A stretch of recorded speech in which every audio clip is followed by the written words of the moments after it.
આજની આ આમ આદમી પાર્ટીની રાજકોટની જનતા માટેના અધિકાર પત્રની જાહેરાતના સંદર્ભે આપ સૌ મીડિયાના મિત્રો જે અહીંયા પધારેલ છો એમનું સ્વાગત કરું છું.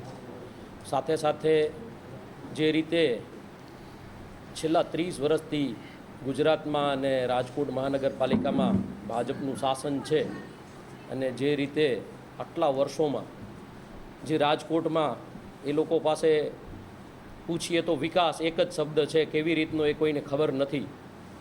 જે એક 100 પીસ હોય ને જે રીતે એ 100 પીસને થોડી કંઈ ટક્કર લાગી જાય ને ભાંગીને ભૂકો થઈ જાય એ રીતનું આભાસી વિકાસનું જે મોડલ રાજકોટમાં છે.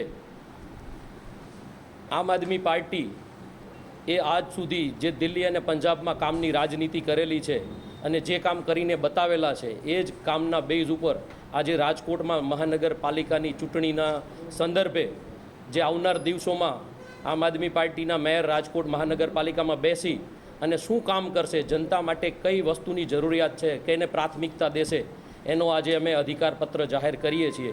અને આ અધિકારપત્રમાં અમે વાસ્તવિક કામો જે થઈ શકે એવા હોય, જે કોર્પોરેશનના અધિકાર ક્ષેત્રમાં આવતા હોય, જે ખાલી કહેવા પૂરતા નહીં પણ જે કરવાના છે, જે આટલા વર્ષોમાં ભાજપ અને કોંગ્રેસે જે ચૂંટણી ઢંઢેરાઓના નામે લોકોને વારંવાર છેતરેલા છે, ચૂંટણીઓ પતે પછી કોઈને પણ યાદ નથી રહેતા એવા ચૂંટણી ઢંઢેરાઓ, અવાસ્તવિક ચૂંટણી ઢંઢેરાઓ આપીને લોકોને છેતરવાનું કામ કર્યું છે. તો આજે હું એવું માનું છું કે રાજકોટની જનતાને આવા ચૂંટણી ઢંઢેરાઓ ઉપરથી પણ વિશ્વાસ ડગી ગયો છે. ત્યારે આમ આદમી પાર્ટી એકદમ વાસ્તવિકતા ઉપર અને જે કામ કરવાના છે, જે વિઝનરી વસ્તુ છે એના ઉપર આજે અમે આમ આદમી પાર્ટી ચૂંટણી ઢંઢેરો અમારું અધિકારપત્ર જાહેર કરીએ છીએ.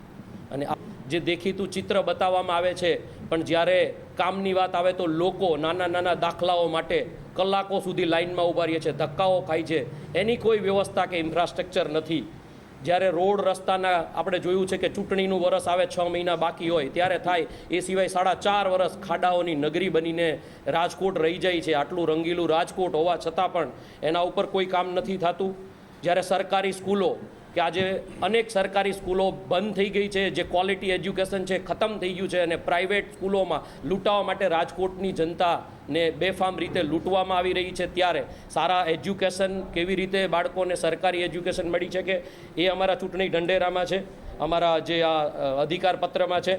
પબ્લિક ટ્રાન્સપોર્ટ, જે આજે રાજકોટનો સૌથી મોટો પ્રશ્ન ટ્રાફિકનો બની ગયો છે અને જે દરેક દેશમાં અને દરેક રાજ્યમાં આપણે જોઈ શકીએ કે જ્યાં પણ પબ્લિક ટ્રાન્સપોર્ટ સુવિધાઓ, જે સરકારી ટ્રાન્સપોર્ટ સુવિધાઓ સારી હોય તો ખૂબ મોટા પ્રમાણમાં જે ટ્રાફિકની સમસ્યા છે એને ઉકેલી શકાય. એ વસ્તુ પણ રાજકોટમાં આટલા વર્ષમાં નથી થઈ. તો આમ આદમી પાર્ટી એના ઉપર પણ કામ કરવા માટેનો અધિકારપત્રમાં અમે ઉલ્લેખ કરેલો છે.